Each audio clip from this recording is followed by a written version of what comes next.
tanking that may happen. Now, that part's serious. There could be multiple teams positioning themselves to get Arch Manning whenever it appears Arch Manning is coming out. This is just crazy to look back on. Prior to the 2025 college football season, Arch Manning was the favorite to go #1 overall in the 2026 NFL draft according to sportsbooks. This easily makes him the most hyped up quarterback that many of us have ever seen, due to him serving as a backup the last 2 seasons. You know what? He should have played more, and had he played more, it's very possible that Texas would be the defending champion right now instead of Ohio State. We saw takes like this all offseason long, yet despite all the hype, it took just a couple weeks for people to start thinking, is Arch Manning even a starting level college quarterback? What's going on, everybody? Today, we're going to do a deep dive into a somewhat recent history of college quarterbacks who were extremely hyped up, but failed to live up to expectations. Now, with that said, 5-star recruits often fail. In fact, as many of you know from my top 10 videos, it happens all the time. So don't expect to see every 5-star quarterback who wasn't good in this video. I'll put a few names up on screen of guys who failed to live up to expectations that I didn't cover in this video. We're going to be going in chronological order, working our way up to present day with not just Arch Manning, but all the 5-star quarterbacks from his class. It really makes you wonder how these guys are becoming 5-star recruits and who's grading them. But anyways, right now we are in the midst of the 2025 football season. And if you're a big time college football fan, you know that the games are lit. And if you want to go to a game before the season's over, you can do it through today's video sponsor, SeatGeek. The beauty of college football is really being at the games. The atmosphere is unlike any other sport.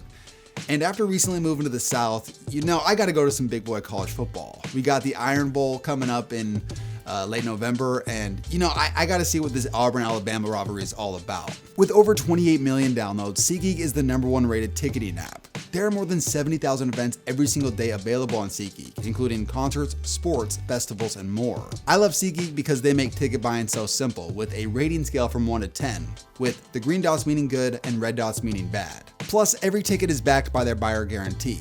And you know I came through for you guys. Use code KTO for $20 off tickets at SeatGeek. That's $20 off your first purchase using code KTO. Make sure you click the link in the description to download the app so you can have the code automatically added to your account so you can use it later. Shout out to SeatGeek for the sponsor. Now let's get back to the video. In 1988, high school phenom Todd Marinovich was featured on the cover of California Magazine with the headline, quote, "Robo QB, the making of a perfect athlete," which detailed the kid's insane upbringing, where his dad was training him since birth to be the perfect quarterback. His dad, Marv, had been an NFL player whose career was harmed by his imperfect training methods. So he went all in for his kid, opening his own athletic research center and applying the knowledge he'd learned on his son. He once said, quote, "How well could a kid develop if you provided him the perfect training environment?" This included stretching his son as a baby, giving him a very strict diet all the way through high school, and he consulted as many as 13 experts on building the perfect training program. A few months after that Robo QB magazine came out, Sports Illustrated did a piece on the young quarterback titled "Bred to be a Superstar." The article declared Marinovich as America's first test tube athlete.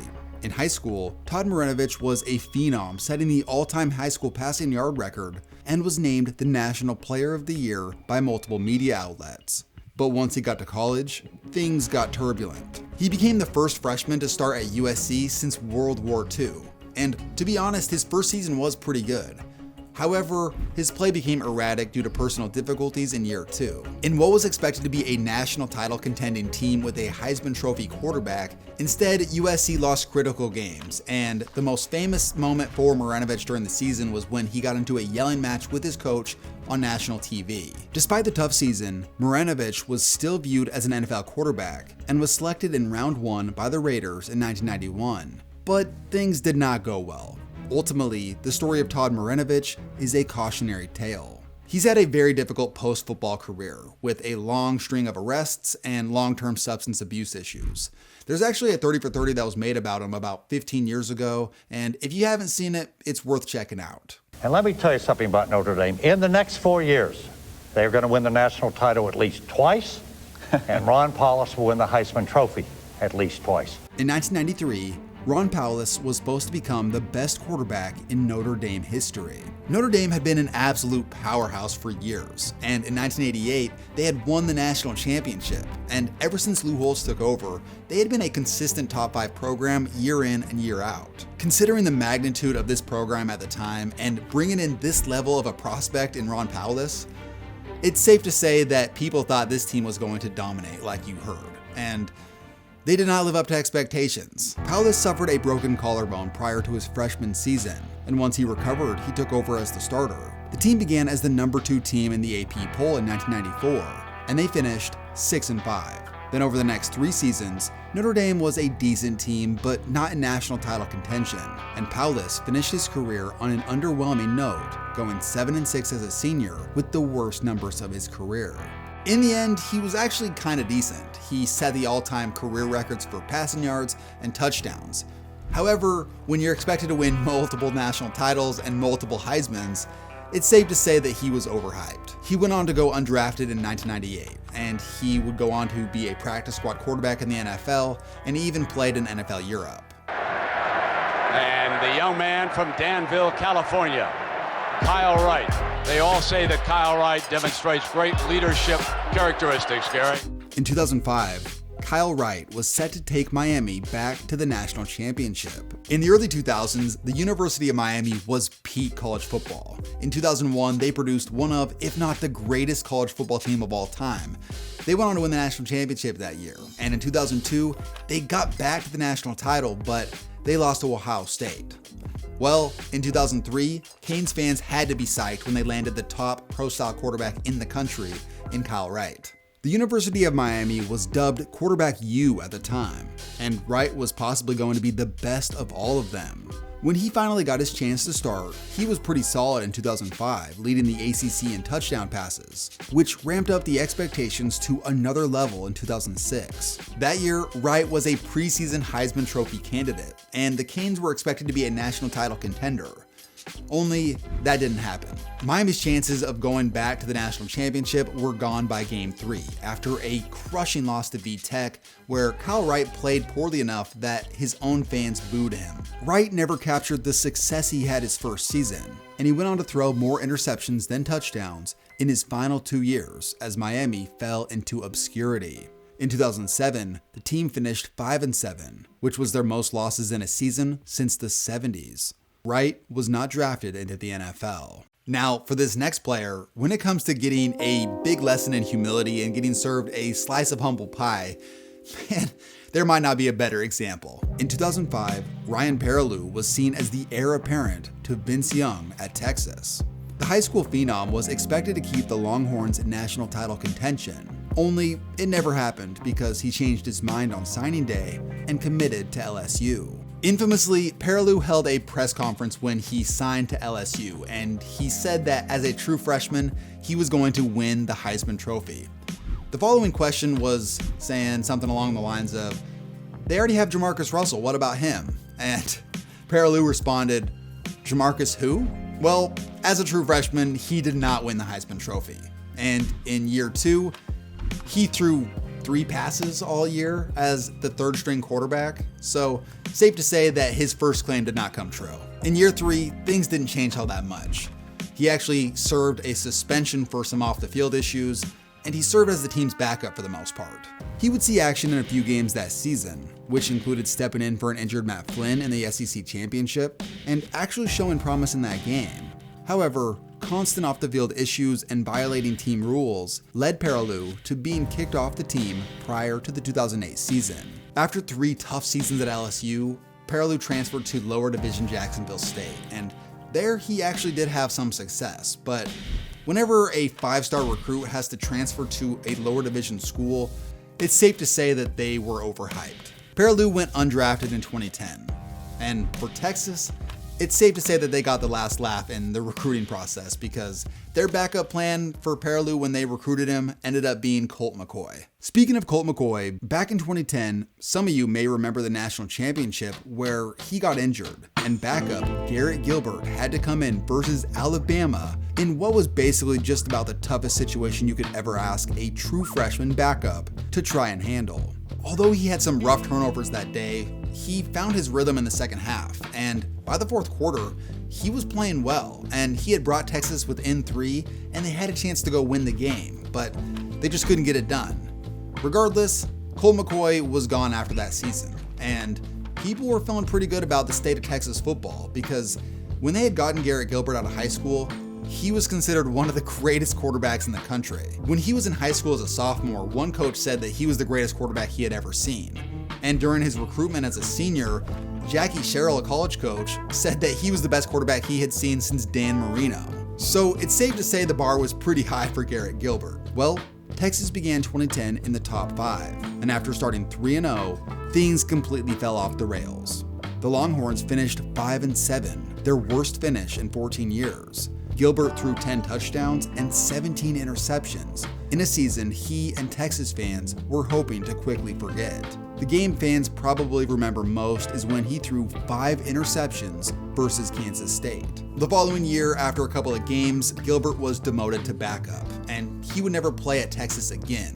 He would transfer after the season to SMU, and for 2 years, he was an up-and-down starter. Despite not having a great college career, Gilbert still had NFL talent, and he was drafted in the 6th round, and he went on to have a decent career as a backup. And technically, he's a Super Bowl champion because he was the Patriots practice squad quarterback in 2014. In 2005, Mitch Mustain was the most heralded recruit in Arkansas State history. He was so special that not only did he win National Player of the Year, but he was also Scout.com's top high school recruit above guys like Matt Stafford and Tim Tebow. He was such a legend in high school that the mayor of the city he grew up in made December 6th Mitch Mustain Day in the city. Also, the University of Arkansas hired his high school head coach Gus Malzahn as the new offensive coordinator. Talk about the ultimate recruiting tactic. This definitely influenced Mustain to go to Arkansas, as well as 6 of his high school teammates. He took over as a freshman, and the team was awesome, but it was almost entirely because of their incredible running backs. Mustain wasn't quite the passer the team had hoped. Despite winning all 8 of his starts, he was barely averaging over 100 passing yards per game. Then he was benched versus South Carolina, and never started again for the program. Instead, head coach Houston Nutt decided to roll with Casey Dick at quarterback. In other words, Nutt chose Dick.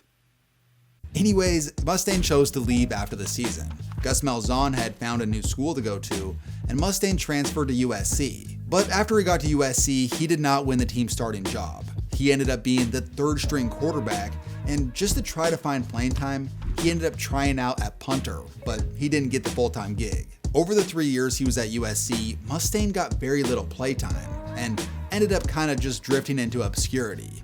Meanwhile, the guy who was rated below him, Tim Tebow, had become the craziest story in college football. From 2006 to 2009, Tim Tebow was a sensation at Florida, having won the Heisman Trophy and was a part of 2 national championships. During his dominant reign at Florida, his successor-to-be was also a Florida high school legend, John Brantley. Brantley had won the 2006 Gatorade National Player of the Year, and also he had broken Tebow's state record for touchdown passes. He arrived at the University of Florida in 2007, and from 2007 through 2009, he was the backup to Tim Tebow, and for those years, there was some serious hype for him as the backup. Phrases like second best quarterback in the conference behind Tebow were thrown around. Well, after Tebow went to the NFL, the Gators began the 2010 season ranked as the number 4 team in the country, with Brantley under center. And after starting 4-0, things turned sour. Florida got crushed by Alabama, then lost to LSU. Then for the 3rd straight week, lost again, this time to Mississippi State on a day they only scored 7 points. Brantley had a rough go at it during these games. He had 0 touchdowns and he threw 4 interceptions. And the team finished 8-5 in the end, and this ended up being Urban Meyer's final season at Florida. 2011 began the Will Muschamp era, and 2011 was brutal. This ended up being their worst season since 2004, and Brantley would finish his career as the guy who did not live up to expectations after the Tebow years. He and Florida fell into obscurity by the end of 2011. In 2013, similar to the Tebow years in Gainesville, the hype at Texas A&M during the Johnny Manziel years were off the charts. And following his departure to the NFL, the Aggies looked to continue their success with Kyle Allen. Allen was a 5-star recruit and the best pro-style quarterback in the country coming out of high school. By all accounts, the transition from Manziel to Allen was going to be legendary. Well, in 2014, he started as the backup to Kenny Hill, but quickly took over the starting job. And he actually had some good moments. Against number 3 Auburn, Allen had 4 touchdowns in what ended up being an upset victory. And for the most part, his freshman year was promising. It wasn't quite the Manziel level of play that we had seen, but there were some things to be hopeful about. However, despite starting 5-0 in 2015, Allen's performance versus Alabama was a brutal reality check for him and the Aggies. He threw 3 pick sixes in that game. Then later, versus Ole Miss, he completed just 35% of his passes for just 88 yards in a blowout loss. Allen was benched and transferred following the season. In fairness to Allen, he suffered an AC sprain against Alabama, and he tried to tough through it, which, looking back, he probably shouldn't have done. And in the end, even after he went to Houston, he just never quite became the quarterback that people thought he was going to be. He only started a handful of games for them after performing poorly in 2017. Perhaps the craziest part of this story is that despite his performance, he still left school early for the NFL. Then he went undrafted.